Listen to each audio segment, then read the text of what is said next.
Hello, Archie Dunlop here with Talking Astrology with Archie on Thursday, October the 30th, 2025.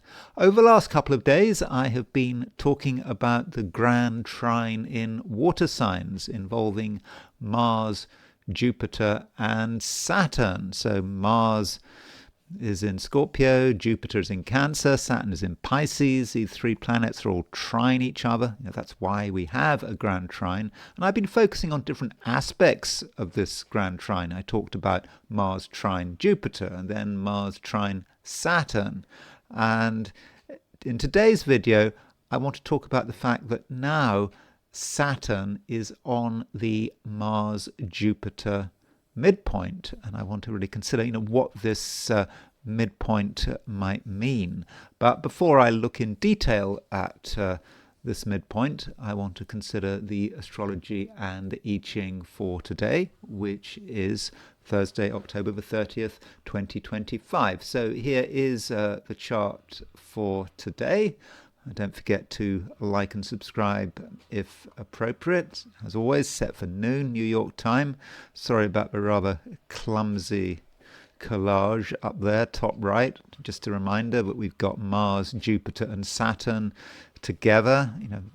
The energies of these three planets are combining, and so we do have to think about what it means when we put all these three planets together. So as far as what exactly is happening today, we have the moon in Aquarius, and the moon is making a trine to Venus. Moon in Aquarius, trine Venus in Libra. That is an Aries trine, both the moon and Venus in air signs, and moon and Venus as a trine would be, I think, relatively sociable. It's quite friendly. It's not especially emotional, and so perhaps that's an antidote, to the Sun in Scorpio, Sun and Mars in Scorpio. Yeah, we've still got a lot of stuff in Scorpio, even though Mercury has just moved out. But Venus, moon trine Venus is, it's quite civilized, and if we want to talk about something in a fairly rational environment with that moon trine Venus, I think we can. I mean, there's no reason why it can't be of benefit to relationships, why it can't have an emotional dimension to it, but it is quite easy going. So I think that is quite a fortunate aspect. And don't forget that Venus is making a mutual reception by exaltation by to Saturn, so maybe that helps. And it is a strong Venus, not just because Venus is in its own sign, but because of that mutual reception by exaltation. And at the same time, Mercury's gone into Sagittarius, and it is making it's made an opposition to Uranus. Yesterday we had the opposition to Uranus. I think that opposition to Uranus still very much with us. When you think about Mercury opposition Uranus, you might think of saying things, perhaps saying things we regret. There's a certain tension to Mercury opposition Uranus, getting excited, and perhaps wanting to stir things up through the things we say. And don't forget, Mercury is now in Sagittarius. Such a different place for Mercury compared with what it was like when it was in Scorpio. Mercury in Sagittarius wants to be heard, especially when it's opposition Uranus. And in many cases, it also wants to have an influence, because Mercury today is sextile Pluto. And so Mercury sextile Pluto, well, when you think about sextiles, you can think about talent, what you're good at, what you're able to do. And so perhaps for some of us, Mercury sextile Pluto may give us a chance to have an influence, get people to listen to us. There's something about what we say that is attractive. And so, if you have a chance, if there's some agenda you want to push forward with, then Mercury sextile Pluto, might be very useful. But it's not just about persuasion. I mean, Mercury is about our mental faculties and our ideas, and perhaps Mercury sextile Pluto may be that we just have an idea that comes from nowhere, and it's quite an intense idea. And it perhaps, when we look at Mercury, we shouldn't just see Mercury opposition Uranus, Mercury sextile Pluto as separate aspects. We should see it as part of the same thing. So Mercury aspecting that Uranus-Pluto trine. And so Uranus-Pluto trine is, well, that is the principle of maybe of freedom through transformation. And so perhaps with Mercury hitting that, well, we can certainly find freedom through the things we say. I mean, if we want to break off relations with someone, then we just have to say something that is deliberately outrageous, for example. But it might be just liberation through ideas. You know, we see things in a different way. We have an idea and we realize that things have changed, and things have changed for the better. So, you know, that's the picture in sort of New York, set for noon. Of course, I should say that the grand trine in water signs is still completely in operation. Mars is still trine Jupiter. Mars is still trine Saturn. And in fact, we have a situation where Saturn is on the Mars-Jupiter midpoint. So if there's Jupiter at 24 Cancer, Mars at 26 Scorpio, Saturn is kind of in between the two at 25. And that Saturn on the Mars-Jupiter midpoint, I will be talking about it a lot more later in this video. But you know, you think about it, you know, Mars-Jupiter would be about all the things we want to do. The energy of those two planets, you know, really going all over the place, really perhaps wanting to take things too far. But Saturn is a moderating influence, and at least that's a way of looking at it in a positive sense. We can get ourselves together. In a sort of a negative sense, Saturn on the Mars-Jupiter midpoint can be very frustrating. So much we want to do, so much we want to get together, and Saturn says, no, you can't do it like that. And it could be very angry. You can imagine that, because Saturn can intensify things in a strange way because it makes us angry. It's like, you know, for example, with an aspect like Mercury, say Mercury opposition Saturn, you might think, oh, Saturn would shut Mercury down, but Mercury can just get annoyed and just say really unpleasant things. So that is a way in which Saturn can work. And as we will see when we look at some events that take place when Saturn is on the Mars-Jupiter midpoint, it's not always good events. You can get real tragedies happening when Saturn is on the Mars-Jupiter midpoint, and perhaps that really links with that frustration, sort of really built up energy, and then it all happens. But you know, I think I want to sort of leave it for later to really get into real details about what that midpoint configuration is about, what that midpoint configuration is all about. And then turning to the picture for Sydney, Australia, as a representative of Australasia, the moon is earlier in the sign.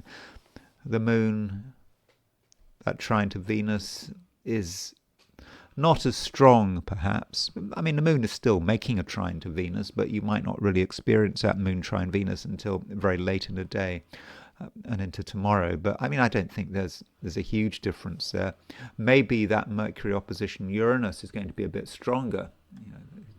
You know, it's pretty close in the central part of the day in Australia and New Zealand. So Mercury opposition Uranus can be about erratic words, saying the first thing that comes into our head, but also having some really interesting ideas. And then there is the heliocentric view. That is the heliocentric view for a week ago, so even 2 weeks ago. So let me just switch a date on that. It's the 30th today, so let me just switch that. Sorry about that. There we go. So that is the heliocentric view for today.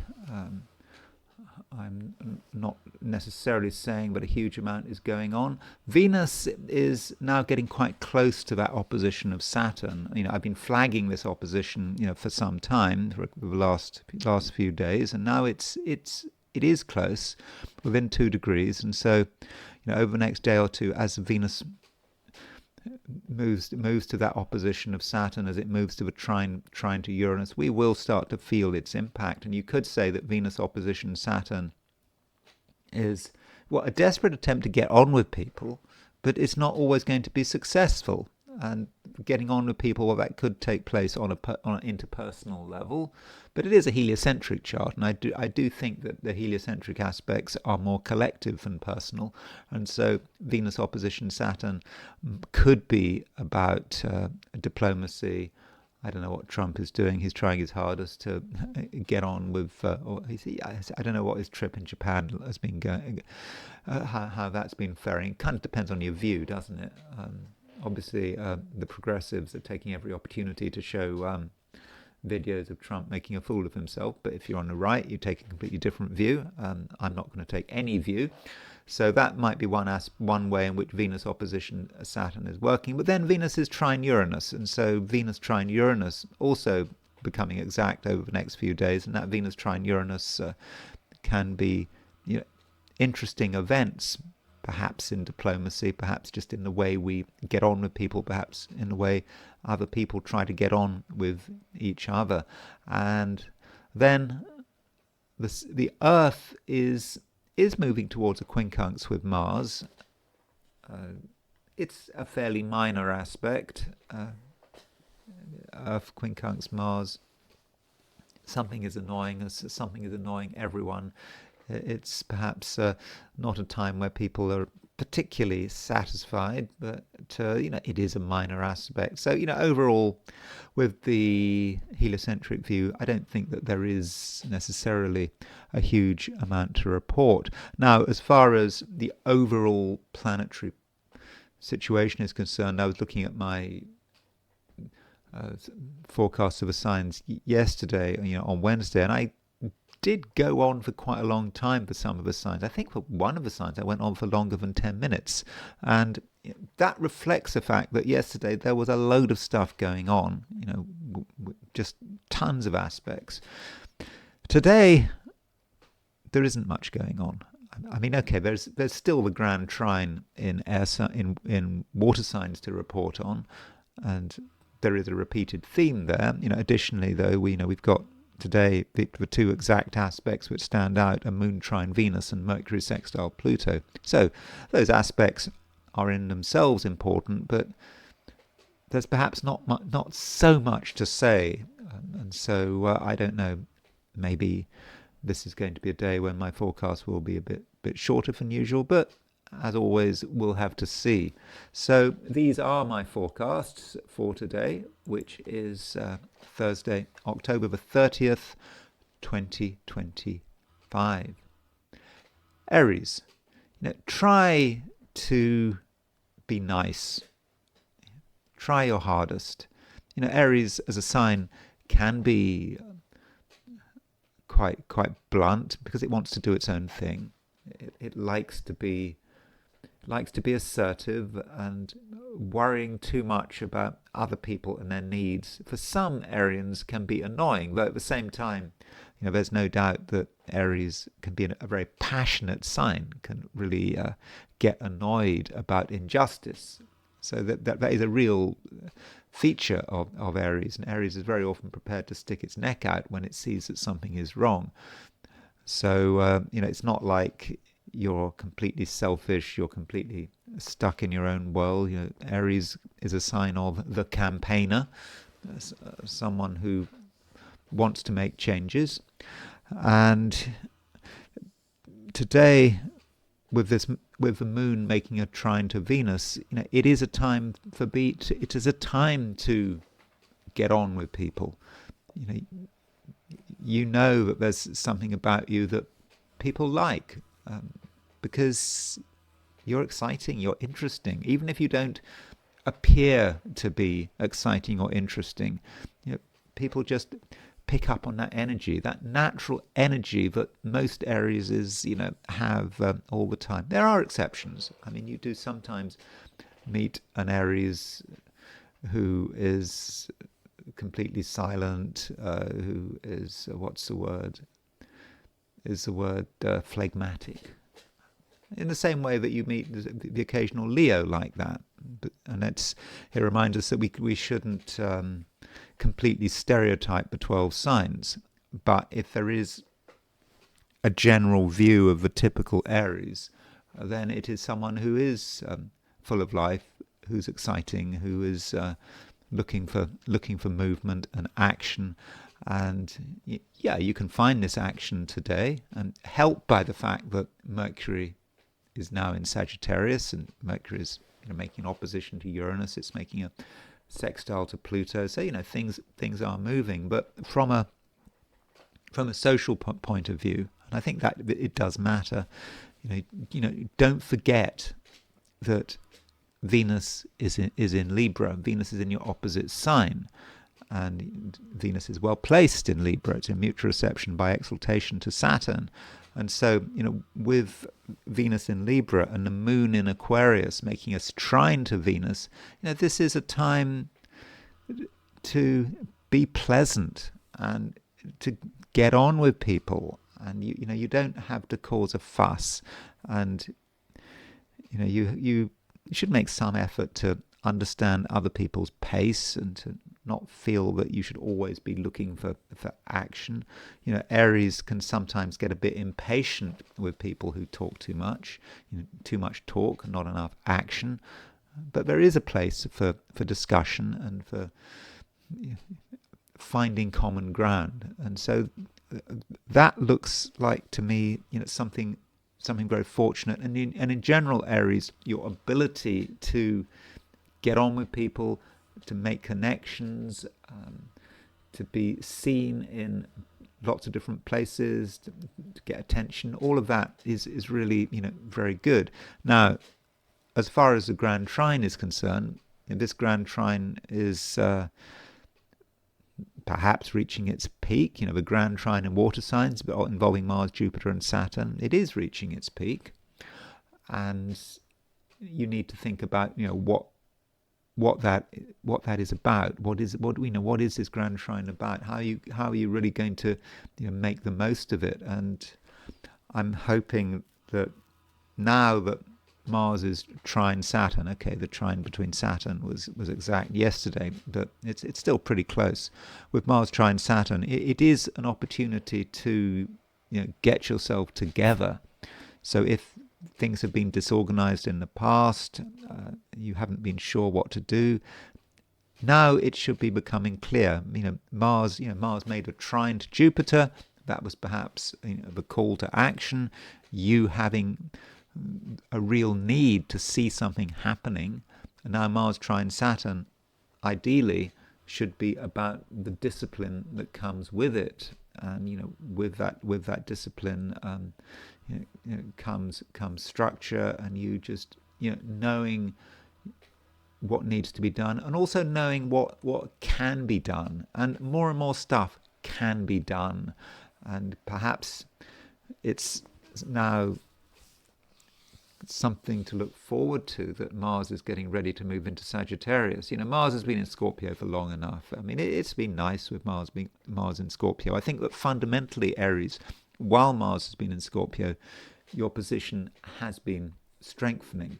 It might not have always felt like that, because Mars in Scorpio is a slightly uneasy place for Mars to be if you're an Aries. It's perhaps too introspective, having to spend too much time feeling things rather than acting on them. But you've learnt your lesson.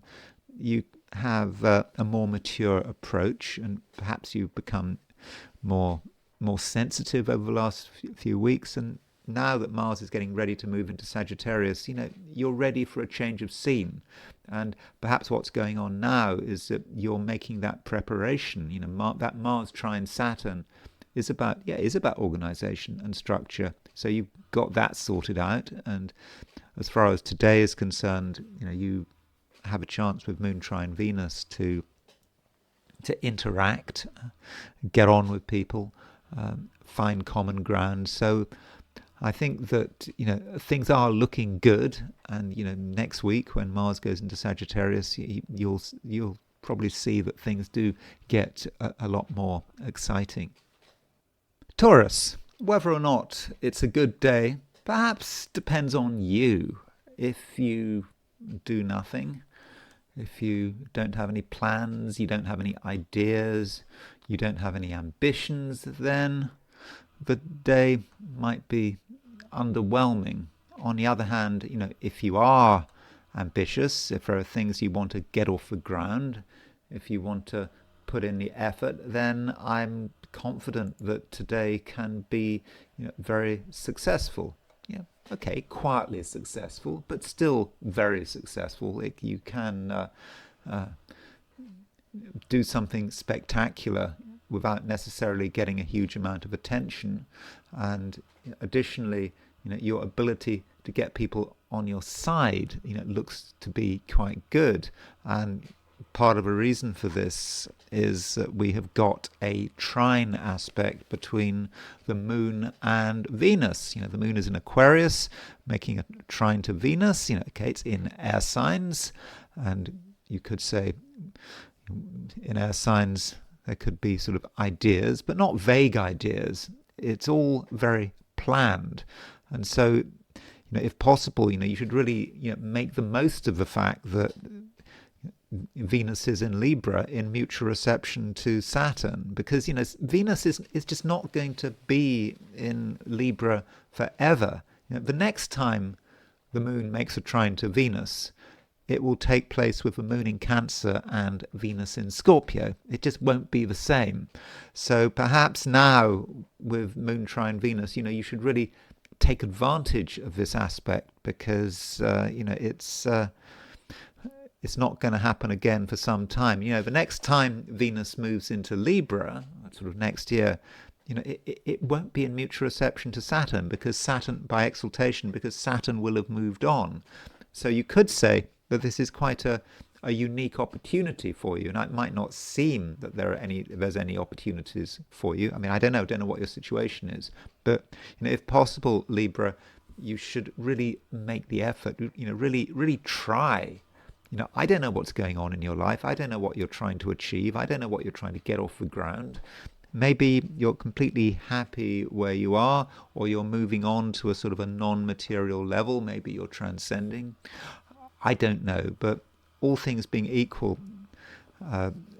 Taurus, I would really, did I call you Libra just then? If I did, my apologies. So Taurus, really make the effort, because things can happen, and you don't actually have to make too much of an effort. It should all be very easy. You decide how you'd like things to be, and I think in most cases everyone will listen to you. You seem to know what you're doing, and you're sufficiently dynamic to get other people's support. So you don't have to just rely on anyone's whim. If you want something to happen, if you want someone to do something, then I think you can make it happen, very, very easily. So I think in many respects, it should be a good day when you also, you do get a fair amount of support, and other people, they might have their own views, that they might be quite stubborn in their own ways, but that doesn't mean that you can't get through to them. And maybe it's about recognizing that you and everyone else essentially have the same interests. I mean, I think that is the case. People basically want the same thing. They just want a quiet life. They want things to run easily. They don't want too much drama. And certainly as far as the people around you are concerned, I think that you can indeed find that common ground. And if that common ground doesn't exist, if you find that there is aggravation, then I do think you can do something about it because of that moon trine Venus. And moon trine Venus perhaps allows you to smooth things over. yeah, things might not be entirely calm to begin with, but you can persuade people that, you know, some things are just not worth getting worried about, and you need to think about, you know, the broad direction of the thing and what everyone wants. So you can be someone who facilitates, you know, cooperation again with this moon trine Venus. And, you know, as far as your ambitions are concerned, you know, think about, you know, what is needed to, you know, get them off the ground. I mean, part of it might be getting outside support, but, you know, there's another aspect of it which is represented by your own work and your own ability to create order. And again, that is something at the moment that you very much can do. And if anything is getting in your way, is being a disruptor, again, you can deal with it. So, you know, overall, you know, things do look pretty good. Now, as far as relationships are concerned, you know, we did look at the heliocentric chart at the beginning of this video, and heliocentrically, Venus is opposition Saturn. Let me just remind you by showing you the heliocentric chart, looking at things from a perspective of the sun, putting a sun at the center of a solar system. So, you know, there's the sun in the middle of this chart, and Venus and Saturn are on either side of the sun. So Venus moving towards the opposition of Saturn, and it's quite abstract, this aspect, and it may not be personal, but it perhaps is telling you that you don't need to get closely involved with people on an emotional level. You know, the energies at the moment, Taurus, are about the mind. I know there's a grand trine in water signs, but this doesn't affect you directly. And so, you know, ideally things should be taking place on an intellectual level, perhaps on a material level, but you don't want to get too heavily involved with any one person. It's better to just move from one social scene to another, you know, be perhaps a little transactional about things. Ask yourself, how can you benefit from a particular situation, from a particular person? If you try to get too close to anyone with that Venus opposition Saturn, it just might be the wrong thing to do, and things could get difficult, unnecessarily difficult. And also with Venus opposition Saturn, it may be the case that yes, you can find cooperation, but if you are looking for tokens of cooperation, if you want someone to make a definite commitment to you, then it might be a different matter. People don't want to be pressurized today, and so they're prepared to help, but they're not prepared to commit to helping you in the future. They're not prepared to agree to anything, and so you should accept that situation and not expect signs of loyalty. You know, it doesn't mean to say people aren't going to be loyal to you, but if you want evidence of it, direct evidence, if you're too pushy, if you really want someone to agree to something in a very firm way, in that kind of Taurian way, you know, because as a Taurus, you do want things to be definite as possible. You're not going to get that kind of definite reaction. You shouldn't ask for it. And if you can take things, you know, one day at a time, even sort of 1 hour at a time. If someone is helping you now this minute, if someone is being nice to you now this minute, that should be enough. Don't worry about what's going to happen the next minute. You know, things will sort themselves out. Gemini. Mercury is making a sextile to Pluto, and this sextile between Mercury and Pluto it's quite a brief aspect. It doesn't last for so long, and at the same time, you know, it's a sextile. It's not a particularly powerful aspect, but while it's around, and today this Mercury sextile Pluto is around, it could give you a certain amount of power and influence. And at least that's one way of looking at it. So if you want to be influential, perhaps you can be, but the question is, who does have the influence? Who is trying to be influential? So if you make the effort to have an influence, if you make the effort to get people to listen to you, or you try to be persuasive, then I think that you'll get good results. On the other hand, Gemini, if you have no views, you don't have a particular idea about it, then it could work the other way. You could be swayed, because if you don't understand something, then you're in trouble. I mean, you could be in trouble, and you're just going to find a situation where other people know more than you. And so, Gemini, some caution might be required. If you're dealing with any area of controversy, that you're not a situation where you're not fully committed, then you could be swayed. So I think, Gemini, it might be a time when you need to be as well informed as possible.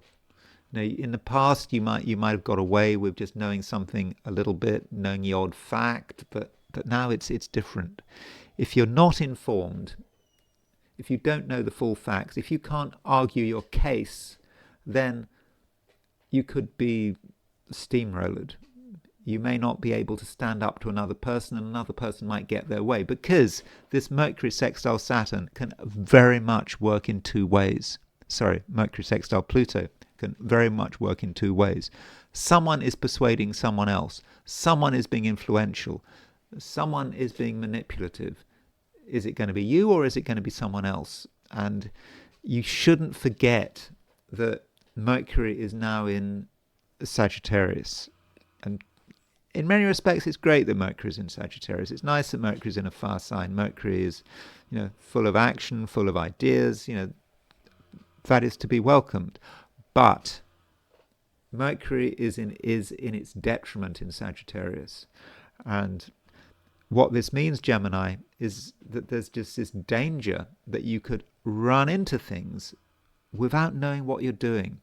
You just might think that you can just spin it along, get away with a few basic facts, look up something on Wikipedia for a few seconds, and that will be enough. But it might not be enough, and you might find that you just don't know what you're doing. You get into an area that is just completely above your head. So either, Gemini, you do the research, you really think about things and you do the studying, or you stay away from topics you don't understand, because it can be so easy to it can be so easy to make a fool of yourself. It really can. I mean, although sometimes it works okay. I remember my first day at university.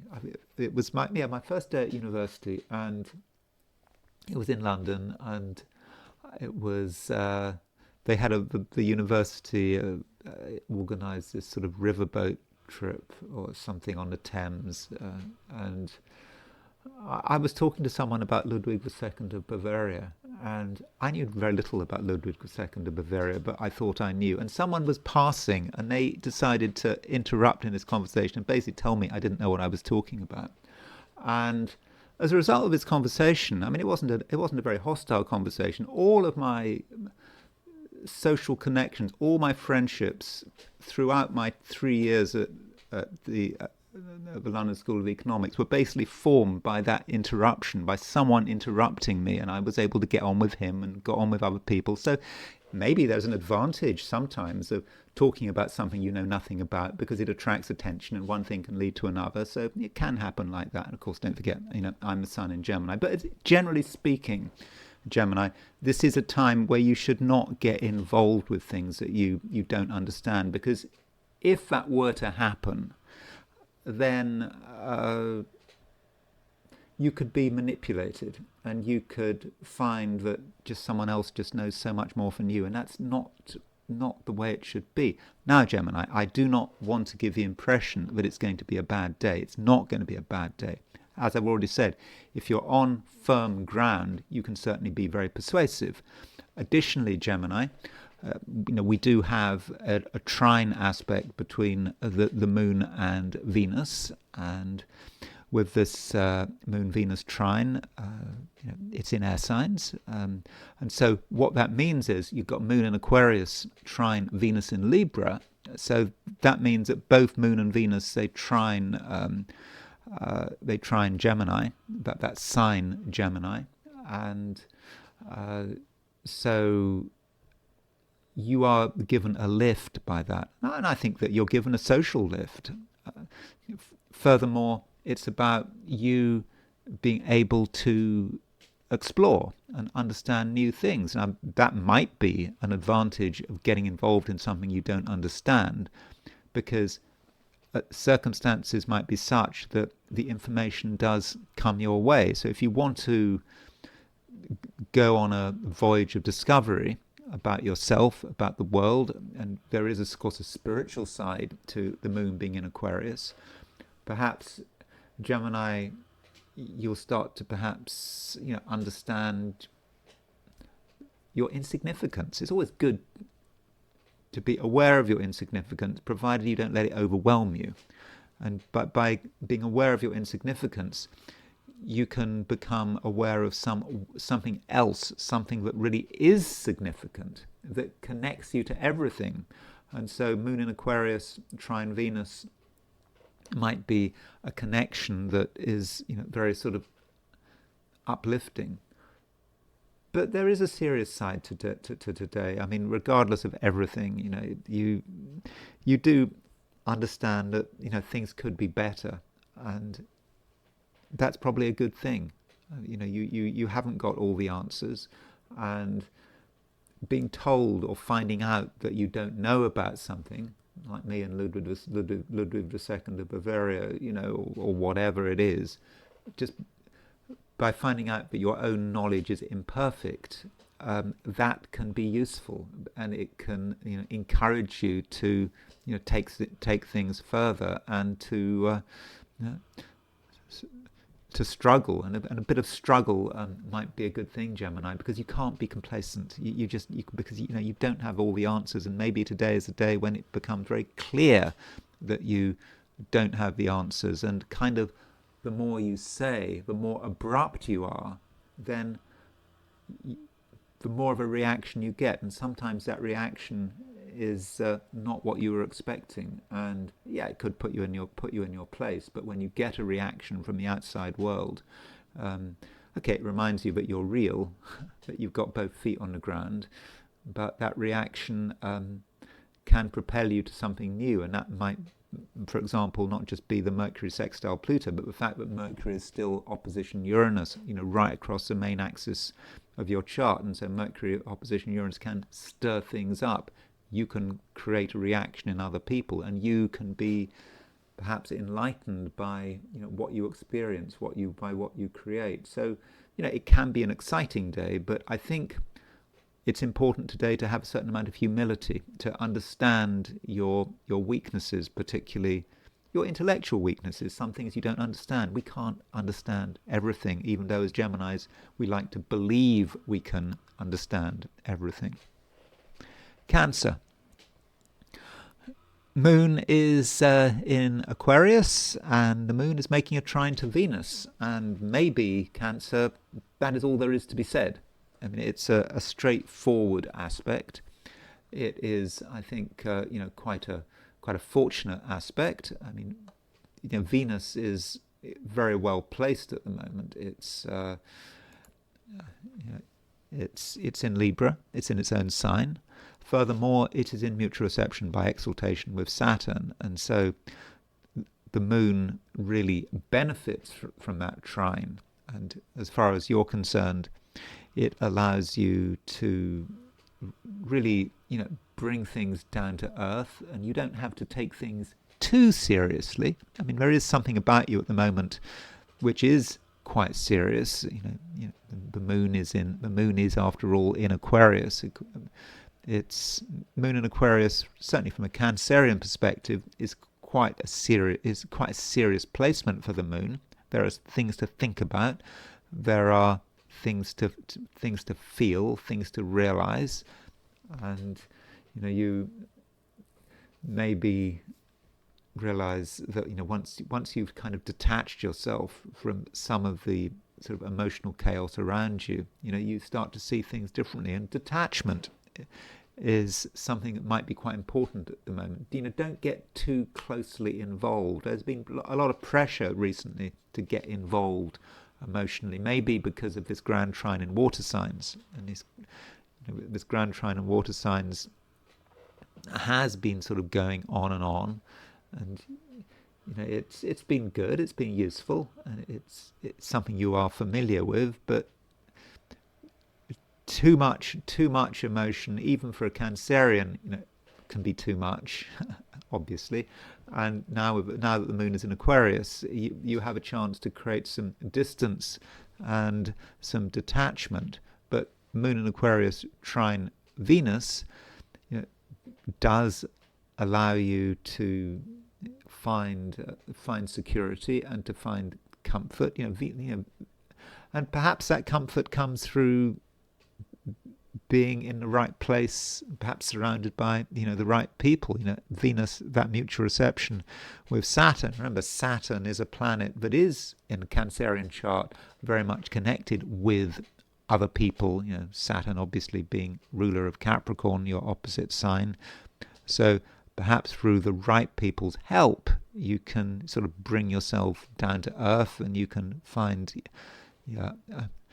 a level of security. I'm not saying you're insecure, by the way. I think that right now, Cancer, you are very grounded, and your groundedness is perhaps your greatest strength. You are perhaps also a safe pair of hands. You can be seen as a safe pair of hands. No one's going to mistrust you. You're someone who is going to do what they say. You're going to honor your promises, and I don't think you're going to make promises if you have no intention of keeping them. And so that's another reason to think that you are someone who can be relied on. And going back to this grand trine, which I've been talking a lot about over the last few days, it's still very much there. Mars is still trine Jupiter. Jupiter is still trine Saturn. In fact, Jupiter's trine to Saturn is almost getting as close as it can get. Because Jupiter is about to go retrograde. But with this grand trine, it just does affect your sign, and it does mean that things really are flowing. Things continue to flow, and it's not just flow for the sake of flow, because the trouble about everything flowing is that there can be moments of great movement where things are happening, but then when the grand trine is over, well, everyone moves on and nothing has been gained. At least that is a possibility. Fortunately, Saturn is involved, and so because of this grand trine, some of the gains you've been making, and I hope you have been making some gains over the last few days, you can fix them and you can stabilize them. And maybe the Moon trine Venus is going to help, because you maybe need some agreement or commitment or some cooperation from another person, because it's all very well having your own ideas and theories and what you want to do, but it doesn't become real until other people start responding to you. And when people start responding to you, when they start taking you seriously, when they start taking your plans and ideas seriously, then you've succeeded, because you've created some momentum. And so maybe that's what you need to do. And perhaps with the Moon trine Venus, in your own quiet way, you can create momentum, but you're not looking for exciting effects. I think the average Cancerian at the moment is looking for stability. You're not looking for drama. But even so, you can have an impact, and you can create something, that other people take seriously. And so it could be a new beginning, and as you will hopefully sort of find out, over the next few weeks. Leo, inevitably you may be turning your attention to other people that perhaps can't be avoided. And that is because the moon is in Aquarius. It's in your opposite sign. So this does happen once every lunar cycle. Moon in Aquarius. It's the opposite of Leo, isn't it? Leo is all about the self. Aquarius is a sign which is quite detached, and perhaps realizing that you're not the most important person on the planet. I mean, you knew this. I'm not saying that you're that arrogant, but it's always a good idea to get an alternative view. And sometimes it's useful not to have to make all the decisions, not to think it's down to you to make everything happen. And the moon in Aquarius is making a trine to Venus. This trine between the moon and Venus is pleasant. It's easygoing, and this means that while other people could be important, it doesn't mean that they're a problem. It's just that you're able to take them into account, and so it's all very, very straightforward. And yeah, you might enjoy not having so much responsibility. So that could be one way in which the day works out. And additionally, you have to think about the influence that people have on you. I mean, it's good not to have responsibility. It's good to let another person make the decisions. And with Mercury making a sextile to Pluto, the question of control and authority does matter, but it is Mercury sextile Pluto, and so perhaps this Mercury sextile Pluto allows you to sort of get the balance right. You've got to listen to what other people are saying. I think it's best that you listen to what other people are saying, and it might be easier, but you also have to think about what is important to you. You have your own ideas, and you want to express yourself in a particular way, so you go ahead with that. But I don't think that you should be too obsessed with getting your way. I don't think you have to get your way, and instead just let things continue at their own pace, and don't get too worried about anything. This is a time when some Leos have been quite into themselves and into their own security. What is important to you, what could threaten you. This is, it's all part of the sun being in Scorpio, and we've still got Mars in Scorpio as well, and it might seem that things could be about to happen which could be quite negative. So there is an underlying fear here that whatever things are like today, things might be stable, things might be secure, but they may not stay that way. And your own reactions to the world could be extreme. Something happens and you respond to it as if it's the end, and it might in itself be quite small.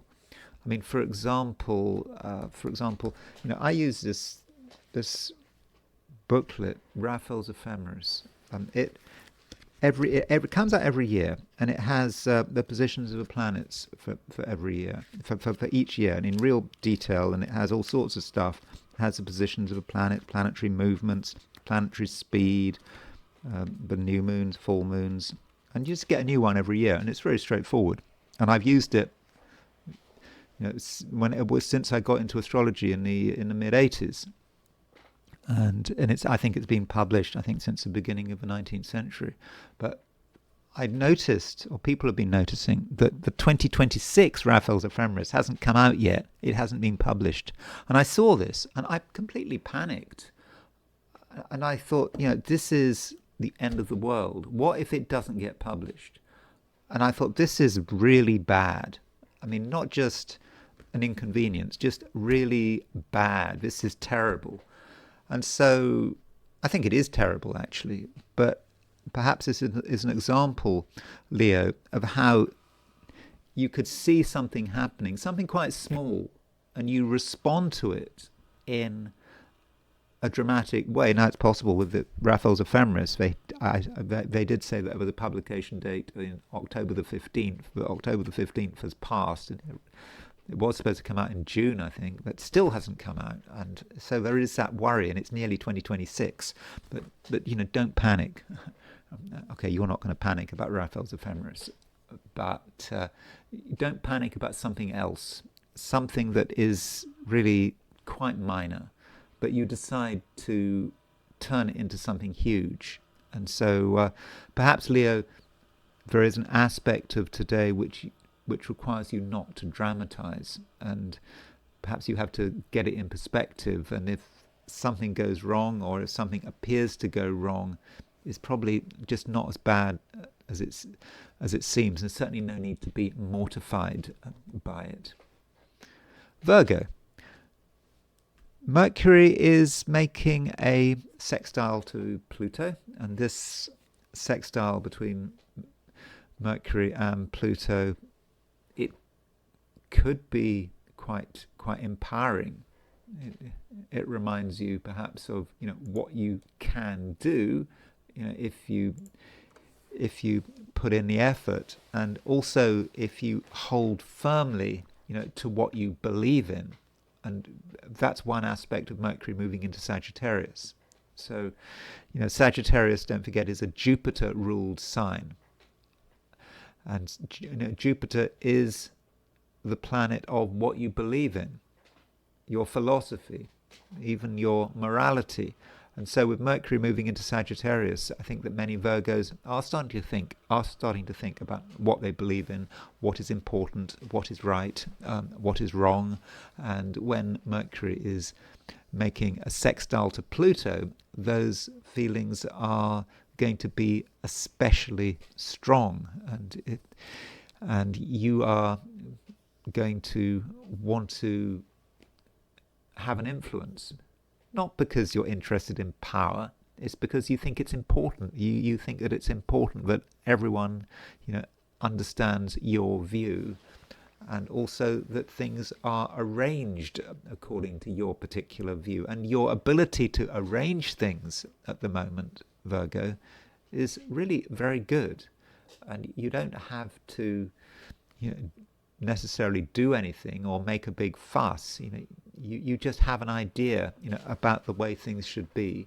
You have principles about the way things should be. You hold firm, and I think that in most cases, things will just, run to plan. They will just naturally fit into place, and this applies across the board. It might even apply to money as well. We do have the moon trine Venus, and Venus is in Libra. It's still in Libra, and Libra in the Virgo chart is a sign that is connected with what you have, with money, and Venus is in a great position. It's not just because it's in its own sign, it's in a mutual reception. It's in mutual reception with Saturn by exaltation, and with the moon making the trine to Venus, it may be just through your own efforts and through your own just good organization, you can really accomplish quite a lot, and you can create an environment where you can be properly rewarded for your efforts. Maybe not just your efforts in the present, but perhaps past efforts. Perhaps you've been trying to work on something and it hasn't worked out so far, but things are starting to come together. On a different note, with this moon trine Venus, it's possible that that says something about your health and your well-being, and Venus is a planet connected with harmony and feeling comfortable, and being in the right environment, and being in an environment which is life-giving and is good for you. And your environment covers everything. It's not just about aesthetics. It's about the air you breathe in. Moon is in Aquarius. Venus is in Libra. Perhaps in Moon Venus trine in air signs does say something about what you breathe. Making sure that what you breathe in is pure. There's no dust, pollution. And so if you want to create the perfect environment for yourself, somewhere where you do feel happy and healthy, then I think that is something that you very much can do. And in the process, it's perhaps important to be disciplined. I think you are quite disciplined at the moment, and I think also other people are picking up on it. You want things done in a particular way, and you might regard that as being somewhat obsessive, but I don't think there's anything wrong with being obsessive at the moment. If you know that you're in the right, then stick with it, and don't allow yourself to be fooled into following another person's ideas, another person's schemes, another person's planning.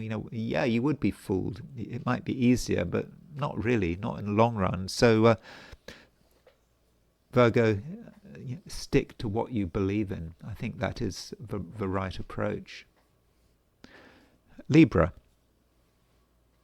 There is a trine aspect between the Moon and Venus. And this Moon trine Venus I regard as being really great for Librans. I mean, after all, Venus is in your sign, and Moon is in an air sign, so that indicates to me that today could be quite harmonious, when you're going to feel that things are going to run smoothly. But don't be complacent. A Moon trine Venus, it's a good aspect. It's a frequent aspect. Twice a month you have Moon trine Venus, but different Moon trine Venuses have a different nature. And so the next time the Moon is trine Venus, I think it's something like the 9th of November, something like that, Venus will be in Scorpio and the Moon will be in Cancer. So this trine to Venus has Venus in Libra. It has not just Venus in its own sign, but it also has Venus in exaltation to Saturn. Venus, your ruler, is really strong.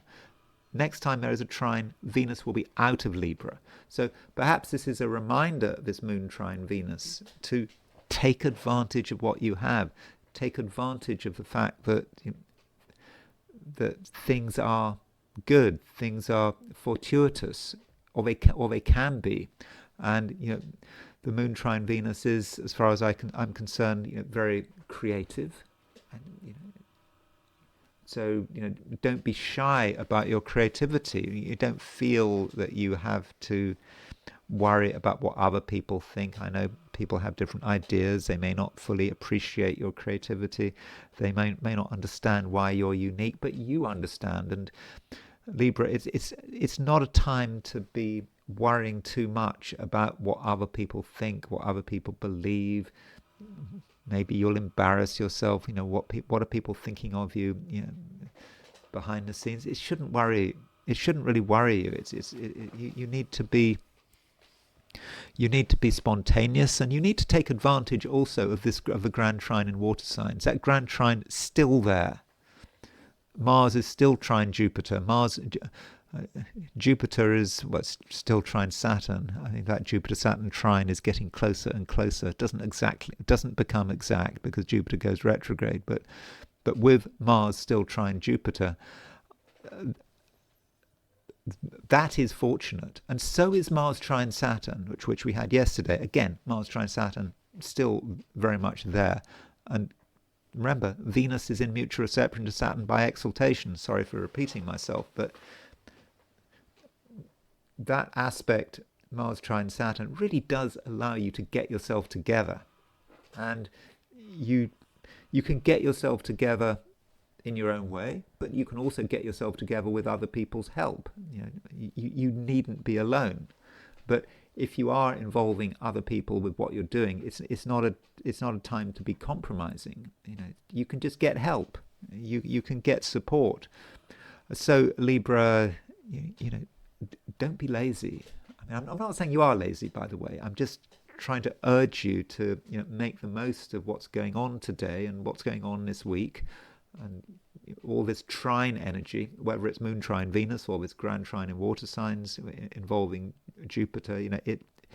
It's a time, Libra, where you can really move things forward, and I'm just hoping that you are going to take advantage of it. And of course, this does depend on your situation. Different Librans have different plans, but we've all got plans. Doesn't matter what our situation is. We all have ambitions. There are things we want to achieve.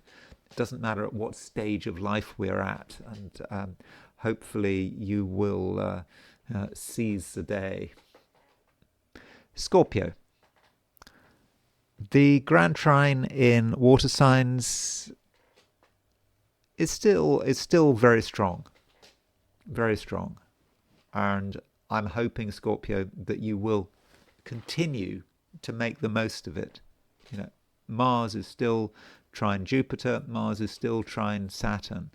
And so this means, Scorpio, that things are going to be easier than usual. There's no need to regard everything as being hard work, as being a bitter struggle that you have to fight for every inch of ground. It's not like that.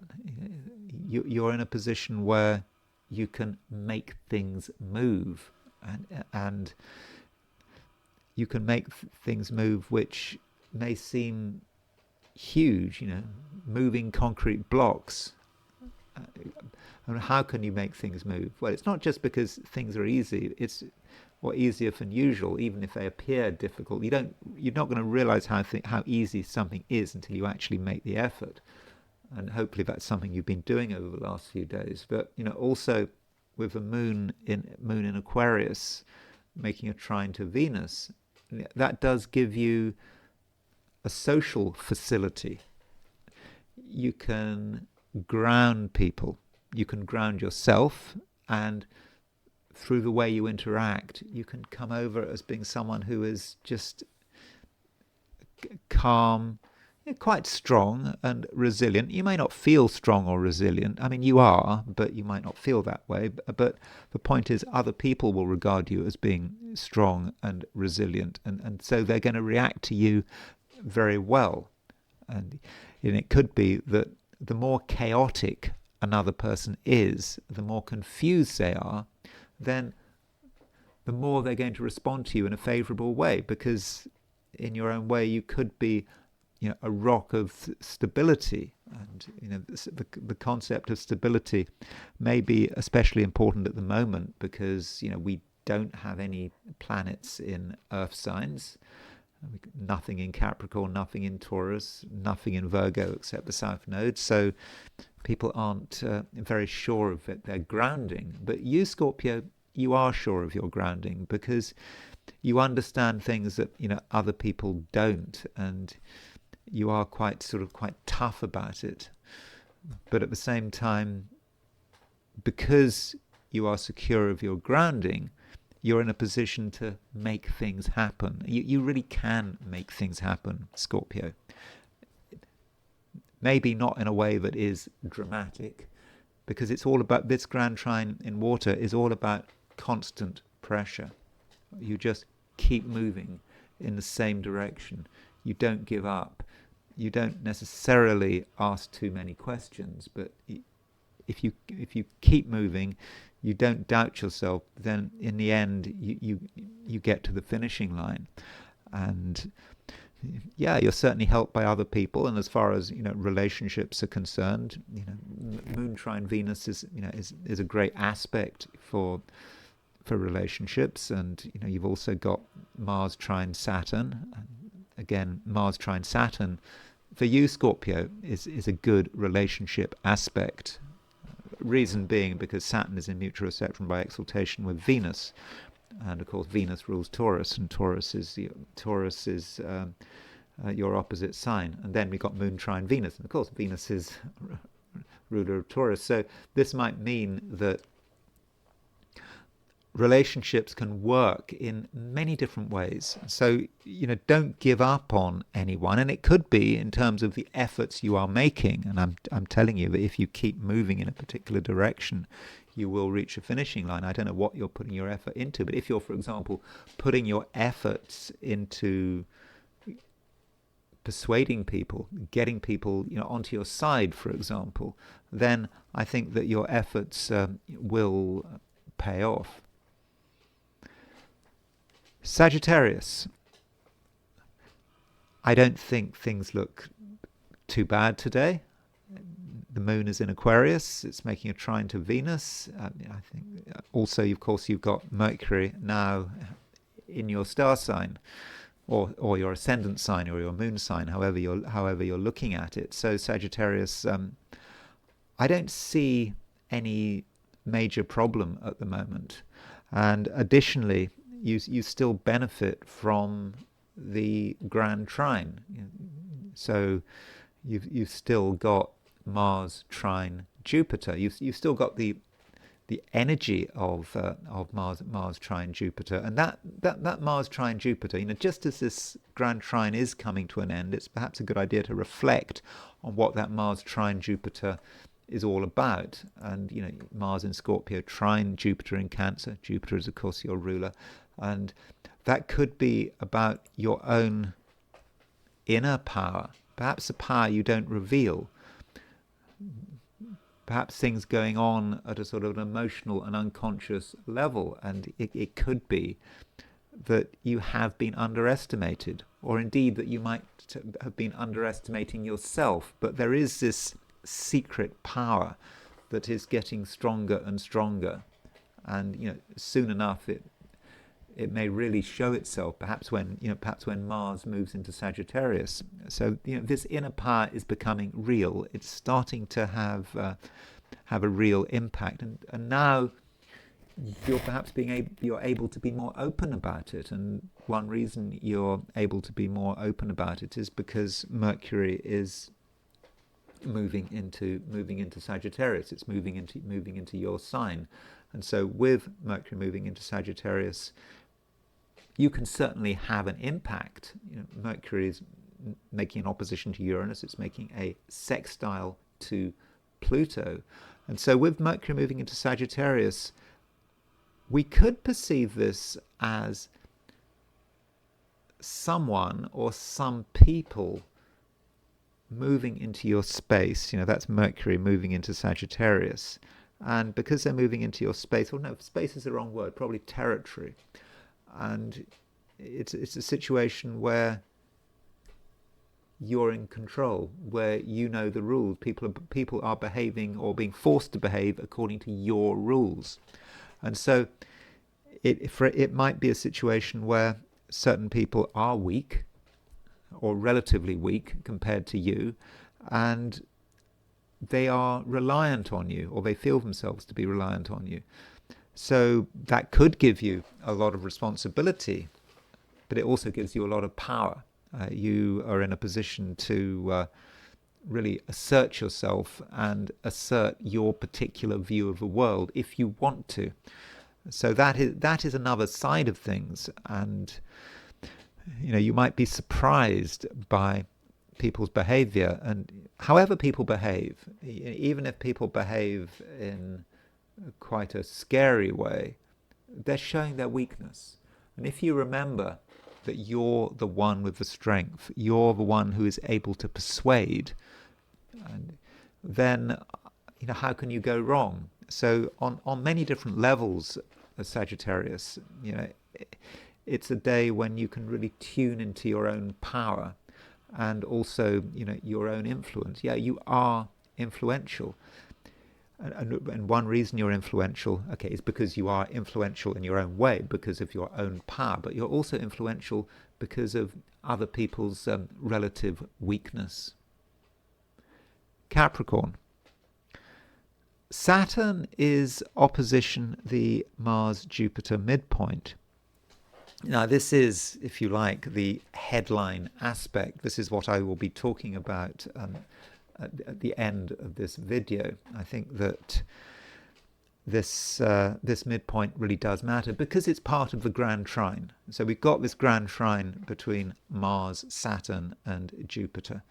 And this grand trine has arguably past its peak strength, but the final movement, if you like, of this grand trine, as Mars, because Mars is the faster planet, as Mars starts to move away from the grand trine, is that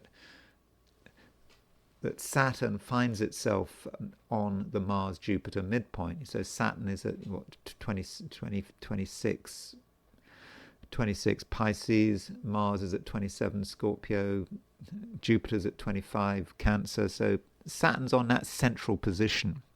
So it's all about Mars-Jupiter. And Mars-Jupiter as a pairing is very dynamic. It's very energetic. It is about making things happen. And normally you'd think, well, Saturn on the Mars-Jupiter midpoint, that Saturn is somehow inhibiting the action. But Saturn is you. And so you can actually benefit from the action. You can be empowered by this. And so this does mean, Capricorn, that you're in a position where you have not just a lot of energy, but you have a lot of power. You do have the capacity to create real effects. So Capricorn, I know that you can be quite understated. You don't like to draw attention to yourself. You like to keep things on an even footing. Was it an even keel? And it's the way you are. But sometimes, Capricorn, you have to assert yourself. You have to make a real effort to have an influence. And you can have an influence. And also the moon is making a trine to Venus. Now this trine between the moon and Venus is important because because Venus is so strong, and Venus is in mutual reception by exaltation with Saturn, and Venus is in a high profile part of your chart still. I mean, Venus it's not going to be in Libra forever. It will move into Scorpio. In fact, the next time the moon makes a trine to Venus, on I think around the 9th of November, moon will be in Cancer and Venus will be in Scorpio. So make the most of this trine. And so it is a time, Capricorn, where I think that you can really project yourself, really show the world who you are and what you can do. And if there's anything you want, or if you feel that there's anything you deserve, or it's perhaps is owed to you, then right now you can get hold of it. It shouldn't be too difficult. And you don't have to get hold of it through force or by being excessively demanding. You can get hold of it in a way that is just completely natural. Because, if something belongs to you, then getting it should be straightforward. The universe gives people what they deserve. It makes sure that if something does genuinely belong to you, you get it. And so your natural behavior, your natural requests, your reasonableness can, in most cases, ensure that you're able to balance things and get what you deserve. And so there's no reason, Capricorn, to feel any sense of injustice, at least as far as you are concerned. So if you feel that you've been treated unfairly, or that something belongs to you, then I think that you can balance things out and in the end feel very comfortable about the way things have unfolded. Aquarius. Moon continues to move through your sign, and while the moon moves through your sign, it makes a trine to Venus. And this trine between the moon and Venus is, of course, incredibly fortunate because Venus is so well placed. Venus is in Libra. It's in its own sign. It's in exaltation. It's in mutual reception with by exaltation with Saturn, which is your ruler. So moon trine Venus would indicate that everything should go your way. It's all very natural. So if there's anything you want, Aquarius, then I think there's a good chance that you can get it. But it's not just about your sort of material desires. It's also about your aspirations. And the average Aquarius has strong aspirations. There are things they want to reach out to. They want to expand their horizons and perhaps experience something new and sort of new knowledge and new inspiration as well. And so in that sense, moon trine Venus could have quite a spiritual nature to it, being able to get in touch with something which is beyond you. And Venus is a planet of relationships. So the question is, relationships with what? Now, relationships with what? Well, it could be relationships with knowledgeable people or inspired people who can give you just a different view of the world. Of course, relationships can also represent something kind of otherworldly. I mean, I don't want to be scary and talk about entities or anything like that, but it's a relationship with something perhaps spiritual, perhaps relating to the divine. I mean, it's always good to think about things which are beyond yourself. I'm assuming you're watching this. You're into astrology, or that might indicate that you have a spiritual view. I think you're unlikely to be an atheist if you're watching me right now. So that moon trine Venus gives you ability to get in touch with things. And if you have any doubts, I mean, we all have doubts, don't we? We all have moments when we think there's nothing out there, and particularly if we're an air sign. That can be a problem if you're a Gemini or an Aquarius. And you can have doubts. We all have doubts. But if you have those doubts, that moon trine Venus might be reassuring. Something might happen, or you might have a realization that, there is a real change going on, and it is a change for the better, and it's all just very easy, and things should be very easy at the moment.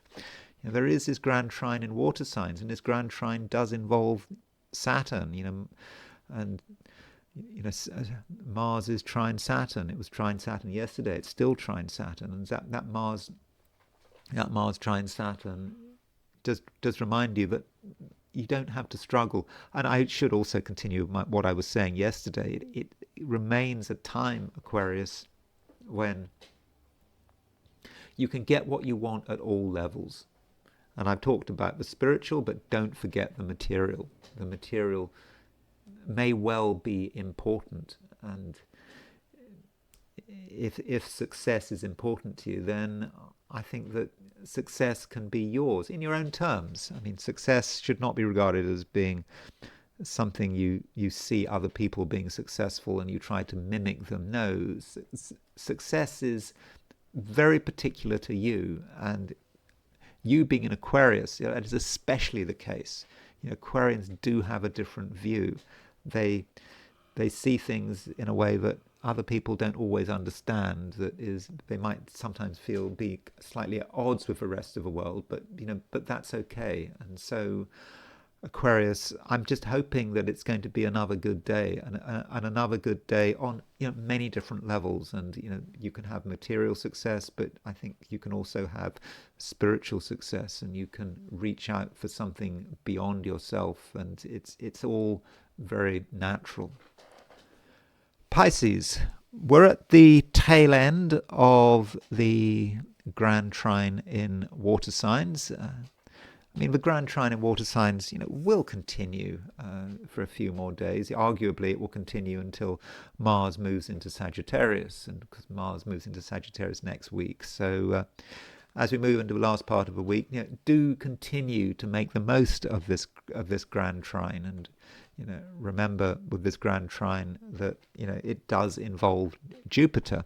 Jupiter is your ruler. Jupiter is already in a great position, being in Cancer, in a sign of its exaltation. But this grand trine really emphasizes how great it is. And with Mars trine Jupiter, you have the capacity for action, and you also have the ability to stabilize that action. That is the important point. And I know I'm repeating myself, but if something is working well, if something is looking good, you want to make sure that you don't lose it.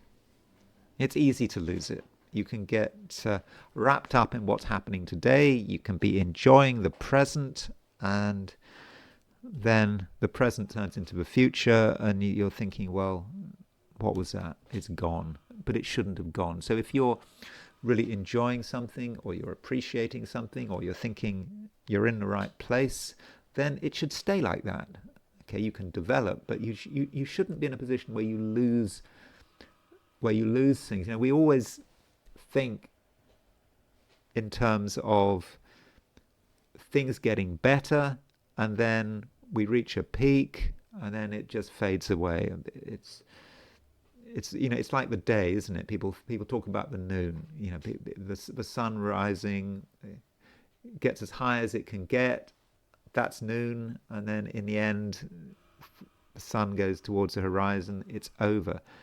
And that can be sort of the tragedy of sort of human existence. We don't realize we've hit peak until the peak is over, and then we're just living regrets. So what I'm kind of suggesting here is that you shouldn't be like that. You shouldn't think like that. If you feel that something is really coming together, that this is it, then why accept the loss? Maybe something can continue, and that's the advantage of Saturn. It's the advantage of Jupiter making a trine to Saturn, Mars emphasizing that the fact that Mars is trine Jupiter, Mars is trine Saturn. So that should perhaps be your aim, and it seems a really unrealistic aim on the face of it, because we're just so used to that disappointment over the course of our lives. But there should be no disappointment. And it may be, Pisces, you'll just find that something is working. You didn't realize it was working before. Now you realize it's working. And so you need to continue with it, and you need to create the conditions whereby you can indeed continue with something. And you can do this in your own way. It could be something very personal. You don't have to tell other people what you're thinking. In fact, it's probably best if you don't. So you do things in a way that you feel comfortable with, and the present can continue into the future. And I think that's perhaps quite a unique ability that you have. So don't think it's impossible. I think it really is possible. Yeah, you can do it. So those are my forecasts for the 12 signs, and now it's time to switch to the I Ching. So I asked the question, what is Thursday going to be like for those watching the I Ching section of this video? And the first hexagram I got was hexagram number 10, which is treading. Treading is all about being careful. And remember, when you're treading, what you're trying to avoid is stepping on the tiger's tail. Once you step on the tiger's tail, you're in trouble, because the tiger might bite you. And what we have to do instead is to just tiptoe, tread very carefully, really make sure that we know where we're putting each foot down. And in that way, we can avoid the tiger.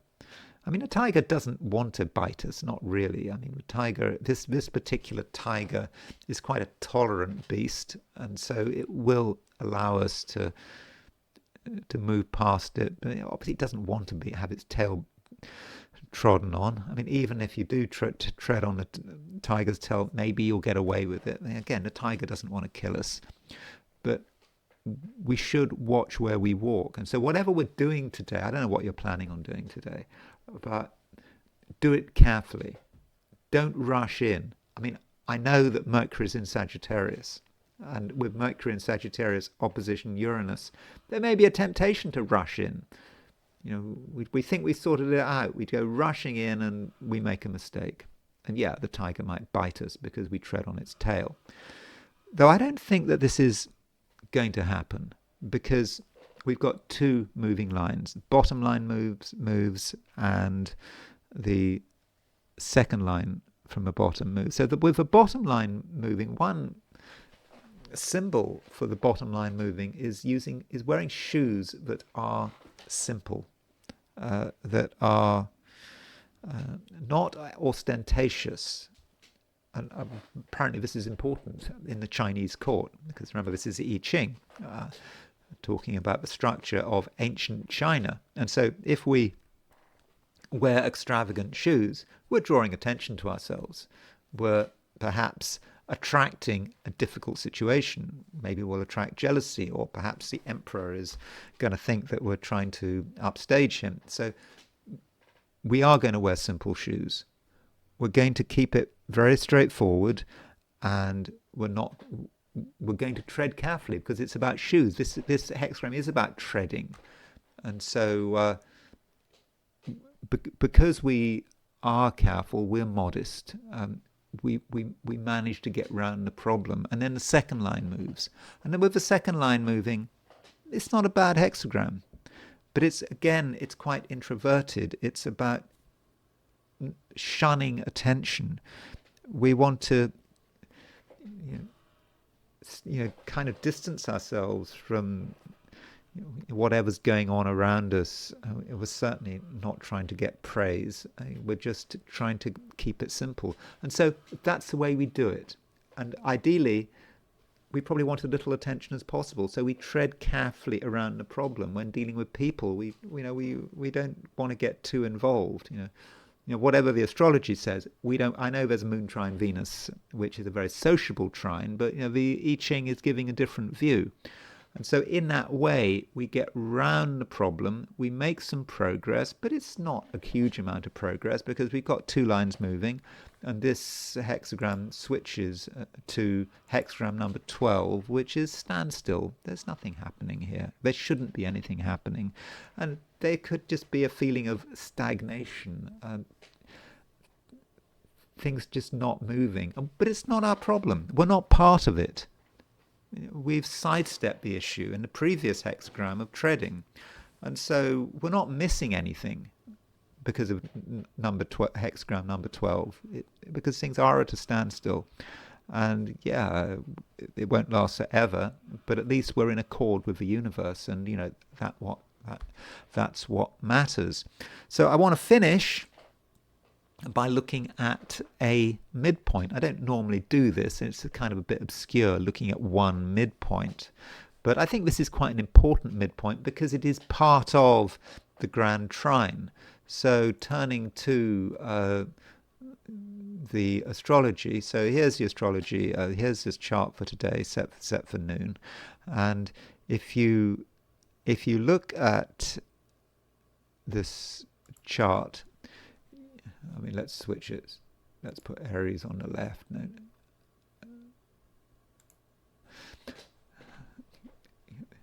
There's our grand trine.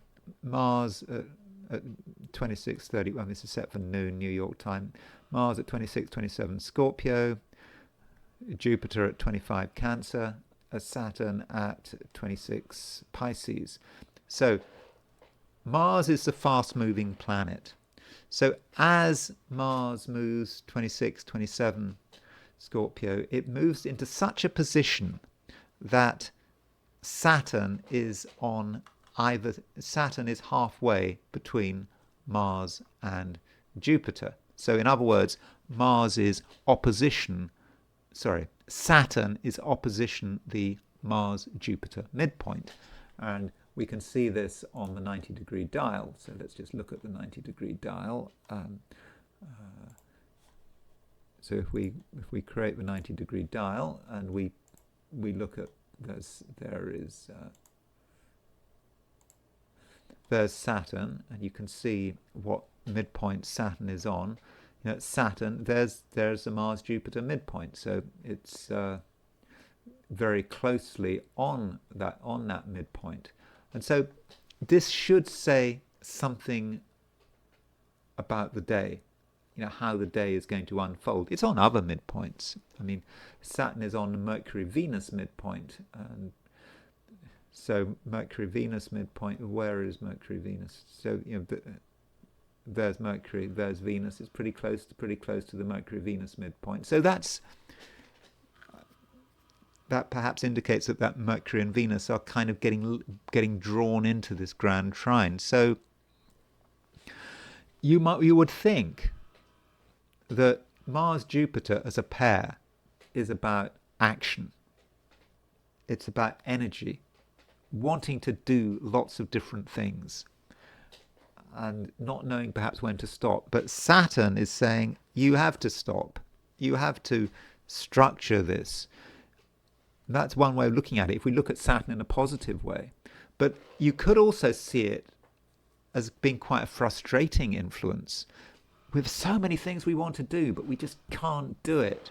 And if we can't do it, we might have to force the matter. So that's why Saturn opposition to Mars-Jupiter midpoint could be quite dangerous, because we've got all of this energy and we're not using it in a natural way. Saturn feels frustrated, so Saturn has to just do something and just really assert itself in a way. Saturn asserting itself, well, maybe it's Mars-Jupiter. The Mars-Jupiter principle feels repressed, so it has to do something, has to say something. So as far as what the Saturn on opposition to Mars-Jupiter midpoint means, well, I've given you an interpretation off the top of my head. We can look at the definitions of other astrologers. So, for example, you know, if we look at Reinhold Ebertin in his combination of, let me just switch back to the normal chart. So, if you look at hold on, let me just make sure that's okay. Sorry. Okay. So if you look at what Reinhold Ebertin says about the Mars-Jupiter, Saturn on the Mars-Jupiter principle. So, you know, he says that Mars-Jupiter, as a general principle, is about successful creative activity, a fortunate decision. So Ebertin is seeing Mars-Jupiter as a pair in a really quite fortunate way. I think that is not necessarily the only thing going on with Mars-Jupiter, although he does give a positive and a negative view. And in terms of his negative view of Mars-Jupiter, he says rebelliousness against rules and regulations as well as against superiors, an inclination to exaggerate, hastiness or premature action, and also immoderation. I think there's certainly some truth in that. And so as far as Saturn on the Mars-Jupiter midpoint, he says inhibitions and difficulties in making decisions, being able to make up one's mind only with great difficulty, the tendency to let good opportunities slip away, the termination of a relationship, a difficult birth. So inhibitions and difficulties, he says, in making decisions, but I think there are inhibitions in general. And yeah, I think feeling frustrated. And turning to what Witte says about Saturn on the Mars-Jupiter midpoint, he says, well, he's more positive. He says the ripe fruit, confinement or end of pregnancy, birth, annulment of an engagement, separated liaisons, to finish a successful activity, unpleasant decisions with good results. So Witte takes a different view. He's saying it's more positive. He's trying to look at that Jupiter. You know, he's saying, oh, Mars-Jupiter is all very good. Things are working, and Saturn on the Mars-Jupiter midpoint means at the end of something coming to a fortunate conclusion. So that's his way of doing it. I would probably be more inclined to go for Ebertin's interpretation of Saturn on the Mars-Jupiter midpoint rather than Vitter's. So now I want to finish just by looking at examples of Saturn on the Mars-Jupiter midpoint. Now, these might just be coincidental, so I mean, I'm not going to look at many examples, by the way, but as far as events are concerned, these are sort of events where Saturn was conjunct the Mars-Jupiter midpoint. And this was the sinking of the Belgrano. This was one of the only times since the end of the First World War where a ship was sunk by a torpedo. So this would happen during the Falklands War, when the Belgrano was an Argentinian ship which was on the edge of the exclusion zone around the Falkland Islands, and Margaret Thatcher had in the end ordered the submarine to torpedo the boat. So this is the chart of the sinking of the Belgrano. Look at Neptune on the IC. I mean, that's or at least the time when the torpedo hit the Belgrano. And so Neptune was on the IC, completely fitting for the sinking of a ship. And as far as Mars and Jupiter are concerned, Saturn on the Mars-Jupiter midpoint. So whereas Saturn, see that there is, where's Mars gone? I've lost it. You see, there is Mars and there's Jupiter. So Mars is at 0 degrees Libra. Okay, 1 degree Libra. So Mars is quite close to the Aries point. So that makes the aspect perhaps more poignant. So there is Mars, there is Jupiter, and then you've got Saturn right in the middle, right between Mars and Jupiter. So in this case, you could say that Mars Jupiter in itself is quite a sort of a warlike link, and so when you have Saturn on the Mars Jupiter midpoint, something happens, something stops it. Perhaps you could say that the Argentinians had their plans with the Belgrano, Mars and Jupiter, and these plans were interrupted by Saturn on the Mars-Jupiter midpoint. That is when the midpoint, that's when the configuration happened. And notice that the moon was rising. I know the moon is in Virgo, but there is this kind of watery feel to the moon rising, even if it's in Virgo. But having a moon rising and Neptune on the IC, I mean, overall, I think that sort of links with a ship being sunk. I think that the symbolism is there. A very different event that I don't think people know too much about, but it was a very important event happening in 1978 in Iran. A cinema caught fire. And this cinema, I think it was called the Cinema Rex. And this fire went a long way towards encouraging the revolution, the Iranian Revolution. And it was. I mean, a lot of people were killed in this cinema fire. And there are a lot of accusations about who started the fire. It could have been an accident. It could have been started by the Shah's regime. Some conspiracy theorists were saying that it was the sort of Islamic lot were trying to sort of stir things up by setting this cinema on fire. But at the time of this cinema fire, again, it was a really important event in Iranian history. It took place in Abadan, and at the time, Saturn was conjunct the Mars-Jupiter midpoint. So when you've got Saturn on the Mars-Jupiter midpoint, it may be that things maybe do come to a head. Something happens which just cannot be ignored.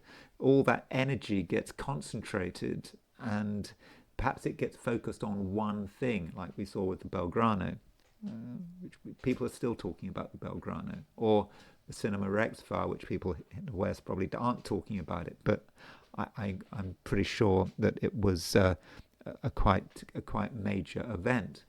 Now, Saturn on the Mars-Jupiter midpoint can be about the results of something bad happening. Maybe I'm reading too much into this, but Oscar Romero, who was the Archbishop of San Salvador in El Salvador, he was murdered by death squads, I think in by right-wing death squads, I think in 1980, was it? Or was it 79? But he was eventually canonized.